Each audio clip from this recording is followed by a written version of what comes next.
नमस्कार मित्रों, स्वागत है आपका काइजन स्टडी चैनल पर। और आज मैं अपडेट लेके आया हूं सशस्त्र सीमा बल। जी हां मित्रों, एसएसबी ने बहुत ही बड़ी वैकेंसी निकाली है कांस्टेबल के पदों के लिए 1522 पद। जी हां मित्रों, 1522 वैकेंसी है। पूरी चर्चा करेंगे इसके बारे में कि क्या इसकी सैलरी रहेगी, किस किस पोस्ट के लिए रिक्रूटमेंट आई है, कौन कौन इसमें एलिजिबल है, क्या फीस रहेगी और लास्ट डेट क्या है अप्लाई करने की, ये सब जानेंगे मित्रों। जैसा कि आप देख पा रहे हैं, ये रेरा नोटिफिकेशन गृह मंत्रालय की तरफ से। जी हाँ मित्रों, सशस्त्र सीमा बल की ये वैकेंसी, आपको पता होगा कि इससे पहले दिल्ली पुलिस कांस्टेबल की भी वैकेंसी आई थी और अब एक और खुशी आ गई है हमारे बीच में एसएसबी की तरफ से। तो देखिए, ये रहा नोटिफिकेशन आप देख रहे हैं। सबसे पहले मैं आपसे बात करना चाहूँगा ये सैलरी का। इन्होंने बताया है सैलरी का लेवल 3 के अकॉर्डिंग पे मैट्रिक्स 21,700 से 69,100 रुपये की आपका सैलरी का ये पे मैट्रिक्स बैंड रहेगा एज पर 7th CPC। तो ये आपकी सैलरी रहेगी। और अब आगे बात करते हैं कि लास्ट डेट ऑफ एप्लीकेशन क्या रहेगा, उसके बारे में बात करेंगे। लेकिन उससे पहले हम चर्चा करते हैं किस किस पदों पर वैकेंसी आई है, पूरा कंप्लीटली समझते हैं। तो देखिए मित्रों, ये कांस्टेबल ड्राइवर के पदों के लिए ओनली फॉर मेल कैंडिडेट। ये देखिए, अनरिजर्व्ड कैटेगरी के लिए 148 वैकेंसी, EWS के लिए 36, OBC के लिए 114, SC के लिए 245, ST के लिए 31 और टोटल वैकेंसी हो गई है ड्राइवर के पदों के लिए 574 वैकेंसी। बहुत बड़ी वैकेंसी है मित्रों, तो आप तैयार रहिए। अब आगे इसमें मैं बात करूंगा कौन कौन एलिजिबल है, सब बात करेंगे, इसमें जुड़े रहें आप। ये देखिए, लेबोरेटरी असिस्टेंट, इसमें 21 वैकेंसी, वेटनरी की 161, और ये देखिए सब कारपेंटर, प्लम्बर, पेंटर, ये सारी वैकेंसी आप देख पा रहे हैं। मैं धीरे धीरे स्क्रॉल कर रहा हूँ, आप देख पा रहे होंगे इसको। और कोबलर, गार्डनर, कुक भी चाहिए मित्रों इसमें, वाशरमैन, बार्बर और सफाई वाला, वाटर कैरियर, सब वेटर और ऐसी कई वैकेंसियाँ हैं। सबके बारे में बात करेंगे, क्या एलिजिबिलिटी क्राइटेरिया है, ये PDF में आपको डिस्क्रिप्शन में प्रोवाइड करवा दूंगा। ठीक है, तो अब सीधा चलते हैं कौन कौन एलिजिबल है इसमें, उसके बारे में बात करते हैं। तो मित्रों ये देखिए, ये eligibility condition for above said post are as under. तो देखिए मित्रों, ड्राइवर की पोस्ट जिसमें केवल पुरुष अभ्यर्थी ही पात्र है, तो उनमें एज का क्राइटेरिया इन्होंने सबसे पहले दिया है 21 से 27 साल के बीच एज होनी चाहिए। ठीक है, और फिर बात करते हैं ये कि एजुकेशनल क्वालिफिकेशन क्या है। तो देखिए, 10वीं पास तो होना ही चाहिए और हेवी व्हीकल का ड्राइविंग लाइसेंस होना चाहिए। और उसके बाद कांस्टेबल लेबोरेटरी असिस्टेंट 18 से 25 साल इनकी एज लिमिट है, और इसमें भी आपको 10वीं पास होना चाहिए। साइंस में आपको इसमें किया होना चाहिए। ठीक है, और ये सर्टिफिकेट इन्होंने बता रखा है कि should have certificate in laboratory assistant course from an institution recognised by the central government और स्टेट गवर्नमेंट। तो आपके पास ये सर्टिफिकेट भी होना चाहिए। और फिर बात करते हैं कांस्टेबल वेटनरी की। तो ये 18 से 25 साल के अभ्यर्थी अप्लाई कर सकते हैं इसके लिए। इसमें भी 10th पास होना चाहिए, लेकिन साइंस एक मेन सब्जेक्ट की तरह होना चाहिए। और क्या है, और इन्होंने 1 साल का एक्सपीरियंस भी मांगा है। क्या बोला है, 1 year experience in treatment of different species of animal in recognised veterinary hospital. तो 1 साल का आपको अनुभव होना चाहिए। तो ये इसकी क्राइटेरिया था। आगे बात करते हैं कांस्टेबल आया फॉर फीमेल। तो देखिए, 18 से 25 ये एज क्राइटेरिया रहा है। 18 से 25 साल की महिला इसमें अप्लाई कर सकती है, 10वीं पास साइंस के साथ।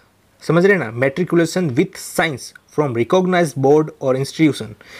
और आगे बात करते हैं processing the first aid examination pass certificate from the red cross society और शुड बी ट्रेंड।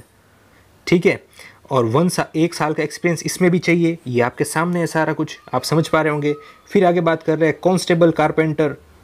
ठीक है, कारपेंटर, प्लम्बर और पेंटर के लिए, इनके लिए क्या क्राइटेरिया है आप जानते हैं। इनके लिए भी वैकेंसी है, प्लम्बर, पेंटर और कारपेंटर के लिए। तो देखिए, 18 से 25 साल की आयु सीमा होनी चाहिए और मैट्रिकुलेशन और equivalent from the recognised board, मतलब 10वीं पास इसमें भी चाहिए, 2 साल का वर्क एक्सपीरियंस भी चाहिए। ठीक है, आगे बात करते हैं 1 साल का 1 year certificate course from recognized industrial training institute or vocational institute with the least 1 year experience in the respective trade।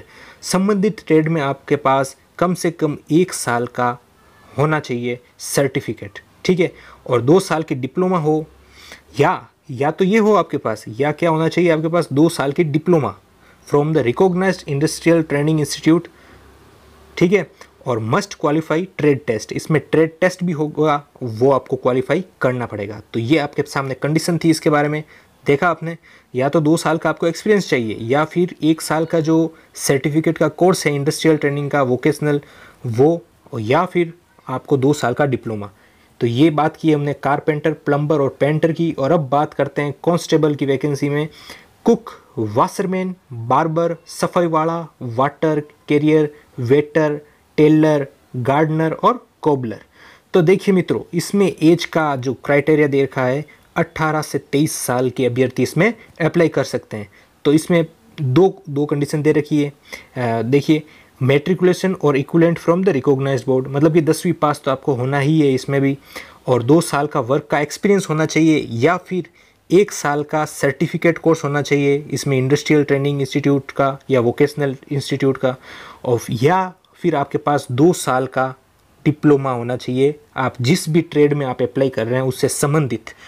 और फिर इसमें अगला कह रखा है कि must qualify trade test. Trade test भी आपको इसमें पास करना पड़ेगा, ठीक है।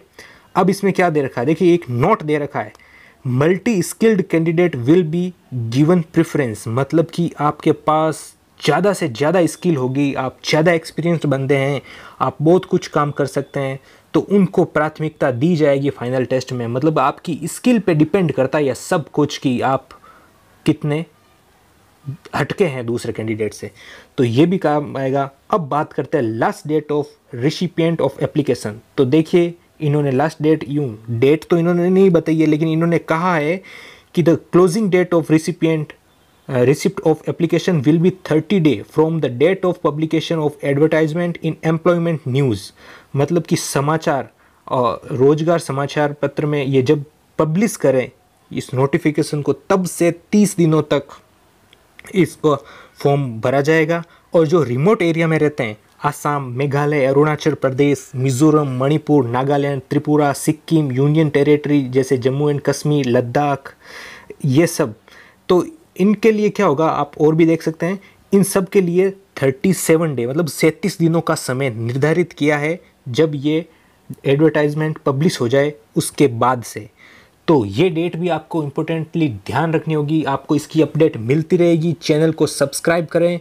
और अब मैं बात करता हूँ आगे फॉर्म के फीस की। तो मित्रों, अनरिजर्व्ड कैंडिडेट के लिए जो कि जनरल कैंडिडेट है और EWS कैटेगरी के और OBC के लिए 100 रुपये की फ़ीस निर्धारित की गई है। और बाकी बात करें SC, ST, एक्स सर्विसमैन और महिला अभ्यर्थियों की, तो इनको फ़ीस से छूट दी गई, इनकी कोई फ़ीस नहीं लगेगी। तो ये था अपना ये नोटिफिकेशन। कहाँ अप्लाई करना है इसकी वेबसाइट की मैं ऑफिशियल लिंक भी मैं डिस्क्रिप्शन में डाल दूंगा, ठीक है। ये देखिए www.ssbrectt.gov.in, यहीं से आपको अप्लाई करना है। मित्रों ध्यान रखना, ऑफिशियल वेबसाइट से ही अप्लाई करें, किसी भी आप स्कैम में न फंस जाएं, मतलब कोई भी अनसिक्योर्ड वेबसाइट से आप अप्लाई ना करें। थोड़ा ध्यान रखना वेबसाइट का, ऑफिशियल वेबसाइट से ही अप्लाई करना। तो ये था अपना नोटिफिकेशन। बहुत बहुत धन्यवाद। सारी इससे जुड़ी हुई अपडेट आपको मैं देता रहूँगा। तो धन्यवाद। चैनल को सब्सक्राइब करें, लाइक करें और अपने दोस्तों को भी इस वैकेंसी के बारे में बताएं, शेयर करें।